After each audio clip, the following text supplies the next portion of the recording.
வணக்கம். இந்த பதிவில் வாரம் ராசி பலன் மிதனம். ராசியில் குரு வந்து அமர்றாரு, 7ஆம் இடத்தை பார்வை செய்கிறாரு. இது ஒரு சிறப்பு.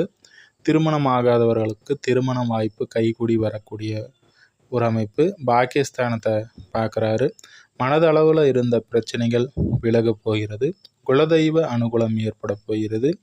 தெய்வ வழிபாட்டினால சிறப்பான ஒரு நன்மைகள் ஏற்படக்கூடிய ஒரு அமைப்பு உண்டாகும். சந்திரனுடைய அமைப்பு, உங்களுடைய 2ஆம் பாவாதிபதி நீச்ச அமைப்பில் இருந்தாலும் செவ்வாய் சந்திரன் பரிவர்த்தனை அமைப்பு வேலை விஷயங்களில் இருந்த தடைகள் நீங்கக்கூடிய அமைப்பு இந்த 2 நாட்கள் 11, 12 ஆகிய தேதிகளில் ஏற்படும். அதே போல் இங்கே 13, 14 ஆகிய தேதிகளில் சந்திரன் 7ஆம் இடத்திலிருந்து உங்களுடைய ராசியை பார்க்குறாரு. இவர் வந்து அமாவாசை நோக்கி போய் கொண்டு இருக்கக்கூடிய சந்திரனாக வந்து ஒளி இழக்காத பௌர்ணமிக்கு அடுத்ததாக வரக்கூடிய ஒரு அமைப்பில் வரக்கூடிய சந்திரனாக இருப்பதனால உங்களுடைய ராசியை பார்ப்பது சிறப்பு தான். அதனால் குடும்பம், வருமானம் இது போன்ற அமைப்புகளை சிறப்பான நன்மைகள் ஏற்படக்கூடிய அமைப்பு. அதே போல் சூரியன் பெயர்ச்சி அடைகிறாரு. லாபஸ்தானத்தில் வந்து 12ஆம் இடத்துல சுக்கிரன் உச்ச அமைப்பில் இருக்கிறதுனால நீங்கள் எடுக்கக்கூடிய முயற்சிகள் அனைத்தும் சிறப்பான அமைப்பு. முக்கியமாக வெளியில் தூரம், வெளிநாடு இது போன்ற அமைப்புகளில் எடுக்கக்கூடிய முடிவுகள் உங்களுக்கு சாதகமான ஒரு அமைப்பை தரும். தொழில் சார்ந்த விஷயங்களில் சுக்கிரன் 10ல் அமர்ந்து இருப்பதனால இந்த அமைப்புகள்லாம் உங்களுக்கு ஏற்ற வகையிலிருந்து சனி சுக்கிரன் இணைவு பெற்று இருந்ததுனால தொழில் அமைப்புகள்லாம் தொழிலாளிகளால் லாபம் இது போன்ற அமைப்புகள்லாம் சிறப்பாக இருந்தது.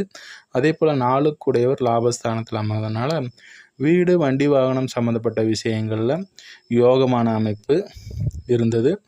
அதே போல் இங்கே உங்களுடைய ராசியில் சந்திரன் வந்து அமர்ந்தாலும் கூட அதாவது சந்திரன் குரு இணைவது என்பது குரு சந்திர அதியோகம் என்னாலும் கூட ஜென்ம குருவாக வர்றதுனால ஒரு கௌரவத்திற்காக இருக்கக்கூடிய ஒரு அமைப்பு.